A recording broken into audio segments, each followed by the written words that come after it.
Krishna and welcome back to my YouTube channel. तो आज हम लर्निंग थियोरी से उसके बारे में पढ़ेंगे। तो learning theory explain how individual acquire, organize and display skill and knowledge. Three categories of learning theories are behaviourist, cognitive and constructive. तो ये बिहेवियर्स जो थियोरी है वो बिहेवियर के ऊपर फोकस करती है, और कॉग्निटिव यानी जो थिंकिंग है उसके ऊपर, और कंस्ट्रक्टिव यानी कि ये दोनों को मिला के साथ में काम करेगी। ठीक है, फिलोसॉफिकल एंड साइंटिफिक पोजीशन, तो ये दोनों को मिला के काम करेगी। तो इस थियोरी के बारे में बात करते हैं कि behaviourist learning theory according to Ester and Newby, behaviorism focus on the importance of consequences of the importance of the performance and contents that responses that are followed by reinforcement are more like to occur in the future. According to Good and Brophy, the theory of behaviorism concentrate on the study of overt behavior that can be observed and measured. And thus behaviorism uses the system in which the instructor provides a stimulus and learners provide a response. The knowledge existing in the learning, तो ये सारी चीज़ें इसमें आएगी। और जो behaviourist है उसमें पहले हम B.F. स्किनर को देखेंगे, और B.F. स्किनर ने जो थियोरी दी थी वो चैप्टर 3 में हमने पढ़ लिया था कि जो लर्निंग थियोरीज़ है उसमें B.F. स्किनर की। तो ये थियोरी ऑफ ऑपरेंट कंडीशनिंग की, और according to this theory learning is based on the consequences of the responses. He emphasize on the stimulus response behaviour, and Skinner highlighted that if an individual behave in some way, does something in technical and operates on an environment, in return environment also respond of such behavior by rewarding and punishing. Skinner's research was centered around the Skinner box. A Skinner box is experiment space that contains one or more expand or level pressed by a cat. यानी कि ये जो B.F. Skinner ने प्रयोग किया था वो एक बिलाड़ी यानी कि एक कैट थी और एक चूहा था। ठीक है, तो इन पे इन्होंने ये प्रयोग किया था, एक्सपेरिमेंट किया था। And principle and mechanism of Skinner operant conditioning, जिसमें positive reinforcement, negative and punishment and non reinforcement रहेगा। और कॉग्निटिव जो थियोरी हो उसमें जीन पियाजे का आएगा, और ये जो थिंकिंग है उसकी एक थियोरी है। तो जीन पियाजे की जो cognitive development model is the outcome of philosophy and view express by Jean पियाजे, a Swiss psychologist, about the intellectual development of the children right from the period of their birth। यानी कि बच्चे का जब से पैदा होते हैं और जब तक कि वो मरते हैं तब तक का उनका जो पीरियड है तब तक का ये जीन पियाजे ने बोला है। तो उसके बारे में हम बात करेंगे कि जो जीन पियाजे ने 4 स्टेजेस दिए थे कॉग्निटिव डेवलपमेंट के। तो उसमें फर्स्ट जो सेंसरी मोटर है वो स्टेज 0 to 2 इयर्स का रहेगा, और प्री ऑपरेशनल स्टेज यानी 2 इयर्स से 7 इयर्स का। फिर concrete operational stage 7 to 11 year तक रहेगा, और फॉर्मल ऑपरेशनल स्टेज जो 11 to 16 इयर्स का रहेगा। और इनके जो फंक्शंस और इनकी जो थियोरी है वो कैसे वर्क करती है वो अगले वीडियोस में हमने बात की है। फिर जीन पियाजे के बाद डेविड एसुबल, जिन्होंने बोला कि मीनिंगफुल जो लर्निंग होती है वो क्या होती है, और ये थियोरी दी है। He was influenced by the work of पियाजे, यानी कि आसुबल जो है वो पियाजे का जो वर्क था उससे प्रभावित हुए थे, और उन्होंने मीनिंगफुल लर्निंग है उसको बताया, जिसमें इन्होंने बोला कि his theory was concern with the how student learn large amount of meaning material from verbal and textual presentation. Learning under the theory is based on representation, subordinate and combination process that occur during the learning process.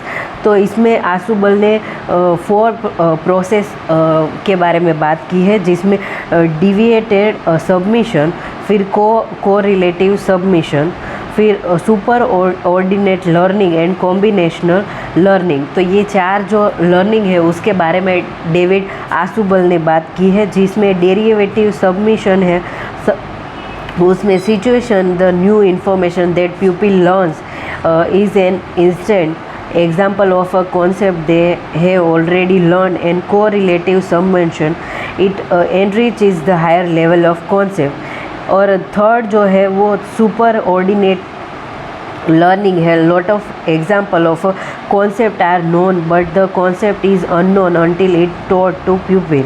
The combinational learning, a process in which new idea is derived from another idea on the basis of previous knowledge। तो ये 4 stage है उसके बारे में David आशुबल ने बात की है।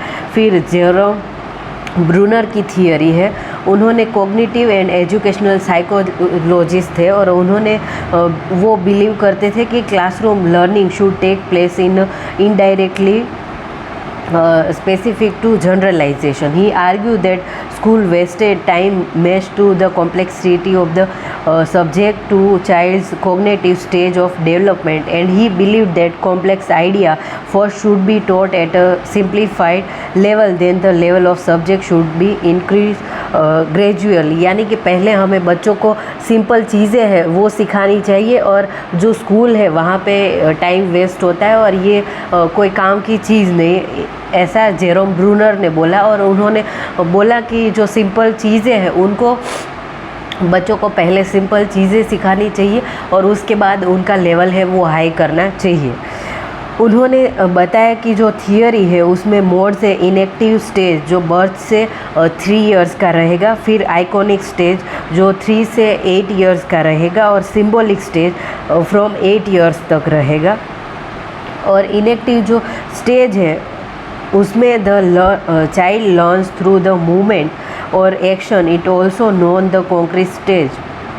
It involves encoding action based on information and strongly it in memory. It can be the form of muscles memory where a body might remember the action of shaking a rattle। Example usage of coin paper for a maths education, यानी कि हम जो coin है उसका use करते हैं maths सिखाने के लिए, ये इनएक्टिव स्टेज में आएगा। फिर आइकॉनिक स्टेज जो 3 to 8 इयर्स तक रहेगा, और इसको पिक्चोरियल स्टेज और फोटोग्राफी मेमोरी भी बोला जाता है। And it involves images to और other visuals to retain memory, and it represent by the image of object on paper or to picture them one's head। and example use of shapes, diagrams and graph।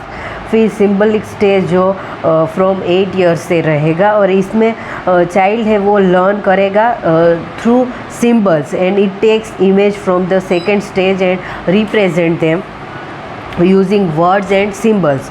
तो ये Jerome Bruner की theory थी। अब हम constructive जो theory है उसके बारे में बात करेंगे कि according to Maslow and Fisher, constructive is the philosophical and scientific position that knowledge arises through the process of active construction। तो इसमें एक्टिव कंस्ट्रक्शन रहेगी। The learning under this theory occurs through the interaction.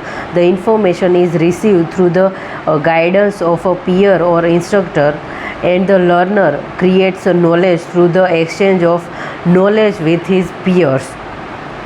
फिर ले Vygotsky ने जो social cultural theory दी थी, और इन्होंने ले वाइगोत्स्की ने बोला था कि जो बच्चे हैं वो उनका जो सोशल एनवायरनमेंट है उनसे ज़्यादा सीखते हैं, और जैसे उनके पेरेंट्स कैसे बिहेव करते होते हैं, फिर उनके जो नेबरहुड के लोग हैं, फ्रेंड्स हैं, वो कैसे बिहेव करते हैं। तो ये सोशल जो फॉर्म है उसका बच्चे पे और चाइल्ड पे काफ़ी असर पड़ता है, उसके बारे में बात की है वाइगोत्स्की ने। और उन्होंने सोशल कल्चरल थियरी दी है जो पेरेंट्स की care, givers, peers and culture large were responsible for the high order skill. तो ये सारे चीज़ें हैं जो बच्चे के ऊपर असर करती है। फिर वाइगोस्की की जो थियरी है emphasize an active role of students in learning process, and language plays an important role in mental development. Development cannot be separated from its social concept, and learning can be lead to development. Child construct their knowledge. According to Vygotsky, the zone of proximity is the distance between the actual development level as determined by independent and problem solving, and the level of potential development determined through the problem solving under the guidance or in collaboration with the more capable peers. फिर इसमें scaffolding आएगा and reciprocal teaching, यानी scaffolding require then that an instructor shows by example how to solve a problem, and reciprocal teaching, it provides an environment of open dialogue between student and teacher which goes beyond a simple question to answer session. तो आज के video में हमने learning theory है उसके बारे में बात की, जिसमें behaviouristic, cognitive and constructive theory के बारे में बात की। और नेक्स्ट वीडियो में हम बात करेंगे कि जो सिस्टम अप्रोच की मॉडल्स है उसके बारे में बात करेंगे। तो I will end this video here. Bye everyone, thank you so much and happy learning everyone.